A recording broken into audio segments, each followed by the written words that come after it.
Sawdudes. With the launch of the season, Celestial Nighthawk was buffed. On top of its old functionality, it now grants between 1.5% to 4.5% Golden Gun super energy on precision kill dependent on enemy rank. This adds some neutral game functionality to the exotic, something that held it back for a long while. Today's build is probably the best definition of a glass cannon in Destiny 2. You have very little survival tools and must kill enemies before they kill you. While I like the concept, it can be hard to work with for a multitude of reasons. Towards the rear end of the video, I will share my thoughts on the exotic rework and why I think it's only alright. Let's get started.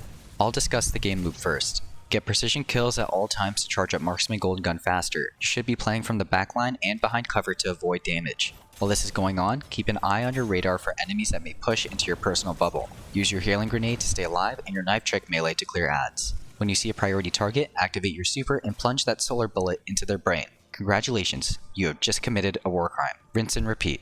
Abilities are up next. Marksman Golden Gun is the only super that will work with Celestial Nighthawk. This modified shot does 72% more damage than 3 precision shots with the base version. Please, don't be trigger happy and waste your one shot like I did. Gambler's Dodge is necessary for the build since our melee ability will be taking care of close range enemies. Our reload speed will be handled by our aspect. I chose to use Knife Trick as the melee ability. It causes us to throw a fan of 3 knives that scorch on hit. It's an easy ability to use and can easily cause ignitions when used in tandem with our Gambler's Dodge and weapons. Healing Grenade is the best choice for today's build since it will provide us with another form of survivability. I do not suggest using any offensive grenades since the build is already lacking in survivability tools. The aspects are Knock 'em down and On Your Mark. Knock 'em down causes powered melee kills to fully recharge the melee ability while radiant. It also causes Marksman Golden Gun to last 4 seconds longer. Use this extra time to relax and make your one shot count. On Your Mark grants increased handling, reload speed, and a reload duration multiplier to you and your allies for 12 seconds after getting a precision kill. This can stack up to 3 times with dodging granting the maximum amount of stacks instantly. The fragments for today are Ember of Ashes, Char, Empyrean, Singeing, and Torches. Ashes causes scorch attacks we apply to enemies to be increased by 50%. Char makes our ignitions apply 40 scorch to enemies damaged by the explosion. Empyrean extends restoration and radiant effects by 4 seconds on solar kills, capped out at 12 seconds. Singeing grants 300% additional base class ability regen rate for 3 seconds after applying Scorch to an enemy. Finally, Ember of Torches causes powered melee hits to grant radiant for 8 seconds to us and allies within 8 meters. Let's cover the Pigeon outfit. On Celestial Nighthawk, I used Harmonic Siphon, Font of Wisdom, and Special Ammo Finder. Harmonic Siphon can be swapped for Kinetic Siphon depending on your weapon choice later on. For the gloves, I went with Heavy Handed, Font of Focus, and Focusing Strike. The Spy Bird vest had sniper damage resistance, concussive dampener, and a variable resistance mod. Charged up can be swapped for concussive dampener if you like, but again, you'll be squishy. On the chicken legs, I chose to go with recuperation and 2 copies of kinetic weapon surge. These 2 surge mods will increase our golden gun damage. Lastly, the cloak had bomber, reaper, and time dilation.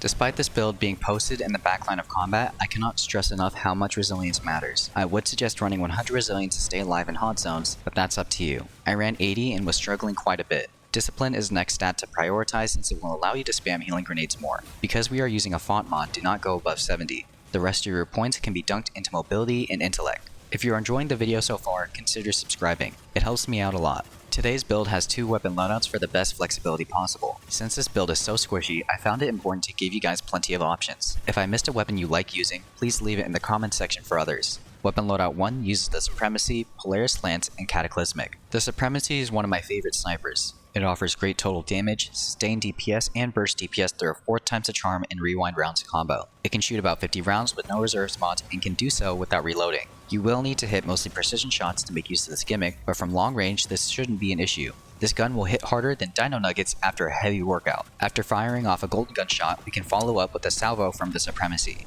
The kinetic surges will increase its damage by 17%, so don't underestimate bringing it to DPS phases. In the first column, consider using Arrowhead Break, and in the second, go for a Pendant Mag. Polaris Lance is our first solar option and my preferred weapon for this build. Precision hits with this weapon refill 1 round to the mag, making it possible to go without reloading for an indefinite period. Hitting 4 precision hits readies an explosive solar round that deals moderate damage and applies 40 scorch to enemies within 2 meters. After getting 2 solar explosive shots, we can ignite a target. If you have a crowd of ads incoming, this weapon will be your best friend. You will want to lay into targets with precision shots as much as possible. The Catalyst grants a gun Dragonfly, making it even easier to clear crowds. Use this against unstoppable champions to make their lives miserable. Cataclysmic is our heavy weapon for this loadout and fits well with the backline play. It can hit as hard as rocket launchers, if not harder. However, unlike many other builds, it is not going to be buffed by surge mods.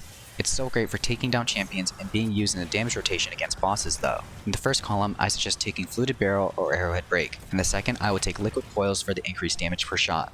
The third column should be 4 times the charm for better total damage and ammo economy. The fourth column has 2 choices, either Bait and Switch or High Impact Reserves. Bait and Switch offers a 35% damage buff, but it can be tedious to handle since it requires weapon swapping. If you want a fire and forget experience, High Impact Reserves is great. It works well with FTTC to keep it active more often. Weapon Loadout 2 uses Bad Juju or Outbreak Perfected, Without Remorse, and Apex Predator. This loadout can play in any range and find success and has a much better ad clear potential than the one prior. Bad Juju is the poster boy of many Celestial Nighthawk builds because of its Super Regeneration exotic perk. Kills with the gun refill the mag and grants a stack of String of Curses, granting increased damage and super energy on kill for 3.5 seconds with a maximum of 5 stacks. Each stack of the buff grants a 20% damage buff, with the maximum damage buff being 100%. At max stacks, each kill will grant a bonus of 2% super energy. This works really well with Celestial Nighthawk's new perk and can refund super energy within 2 minutes with consistent kills. However, that's exactly the issue. It requires constant kills to get the job done, which isn't always feasible in higher levels. You can definitely make it work since we have search mods equipped, but it may not be worth it for everyone.